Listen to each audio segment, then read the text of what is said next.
আজ আমি এমন একটি মানুষের কথা বলবো, যিনি শুধু গায়ক ছিলেন না, যিনি ছিলেন একটা অনুভূতি, একটা আন্দোলন, একটা বিপ্লব। তিনি সেই মানুষ যিনি গান গেয়ে মানুষের কষ্ট মুছে দিতেন। 1972 সালের 18ই নভেম্বর মেঘালয়ের পাহাড়ে ঘেরা কুয়াশা ঘন টুরা শহরের একটি পুরনো আসামি বাড়ি থেকে ভেসে আসছে কান্না ও হাসির শব্দ। একটি ছেলে জন্ম নিয়েছে, যার নাম রাখা হলো জীবন বড়ঠাকুর। বাবা মোহিনী বড়ঠাকুর মঞ্চশিল্পী, নাট্যকার ও সঙ্গীতজ্ঞ। ছদ্মনাম ছিল কপিল ঠাকুর। মা ইলা বড়ঠাকুর ছিলেন সঙ্গীত শিল্পী। তাদের ঘরে জন্ম নেওয়া এই ছোট্ট শিশুটি একদিন সুরের জাদুতে জয় করে নেন আসাম, বাংলা আর পুরো ভারত।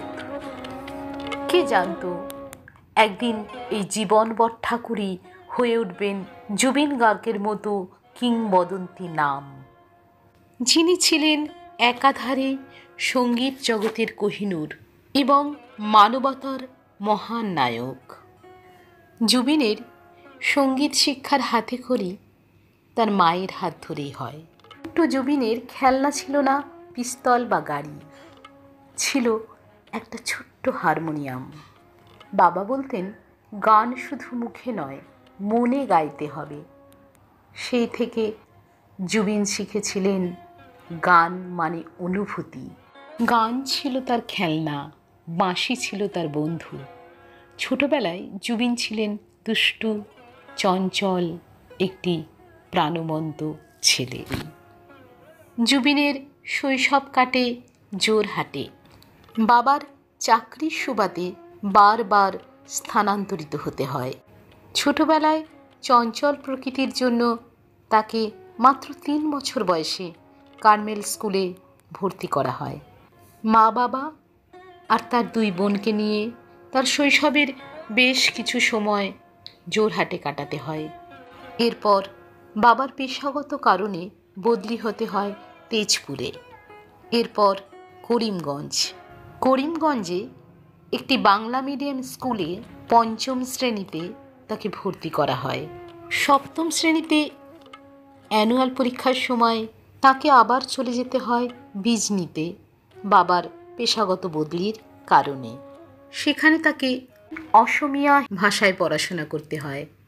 অত্যন্ত মেধাবী সম্পন্ন হওয়ায় তিনি এই ভাষা খুব সহজেই রপ্ত করে নেন। জুবিন সবসময় বিদ্যালয়ে প্রথম ও দ্বিতীয় স্থান অধিকার করতেন। এরপর তার বাবা বদলি হয়ে যান তামুলপুরে। বাড়ি থেকে তার স্কুল ছিল 2 থেকে 3 কিলোমিটার দূরে। এই পথটি রোজ তিনি সাইকেলে যাতায়াত করতেন। ছেলেবেলা থেকেই জুবিন ছিলেন অত্যন্ত পশুপ্রেমী।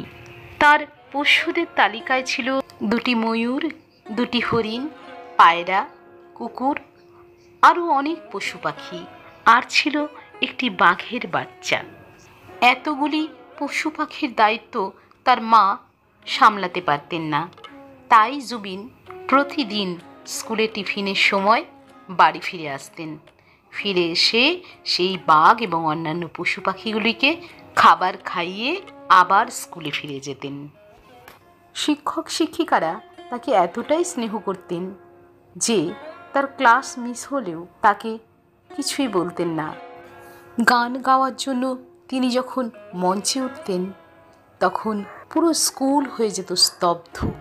তামুলপুরে তাদের বাড়ির পাশে একটি বকুল গাছ ছিল। সেখানে মাচা বেঁধে তিনি বইপত্র নিয়ে উঠে বসতেন। শুধু পাঠ্য বই নয়, বিভিন্ন ধরনের গল্প, কবিতা ইত্যাদি তিনি পড়তে অত্যন্ত ভালোবাসতেন। এছাড়া খেলাধুলার প্রতিও তার ভীষণ আগ্রহ ছিল। এরপর ভর্তি হন জোরহাটের জেবি কলেজে।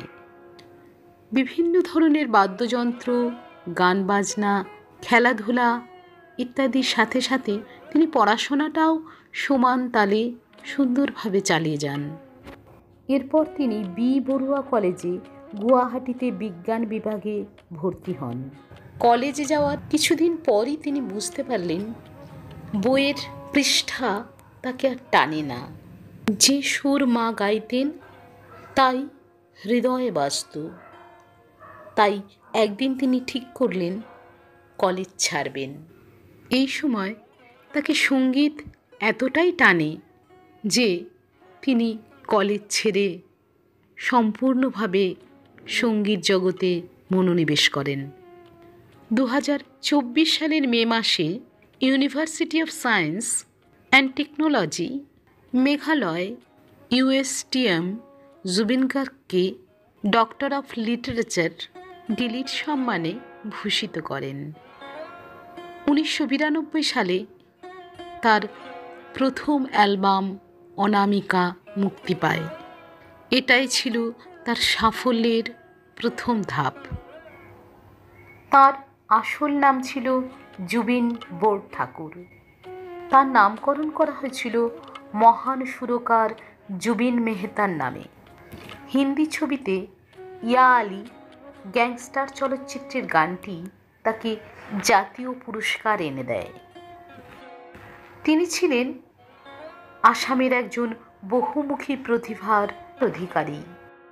তিনি ছিলেন একজন ভারতীয় গায়ক, সঙ্গীত পরিচালক, সুরকার, গীতিকার, সঙ্গীত প্রযোজক, অভিনেতা, চলচ্চিত্র পরিচালক, চলচ্চিত্র নির্মাতা, স্ক্রিপ্ট লেখক এবং সমাজসেবী। তিনি অসমীয়া, হিন্দি, বাংলা সহ প্রায় 40টি ভাষায় 30,000-এরও বেশি গান গেয়ে ভারতীয় সঙ্গীত জগতে অমূল্য অবদান রেখে গেছেন। তিনি একজন যন্ত্রবাদক।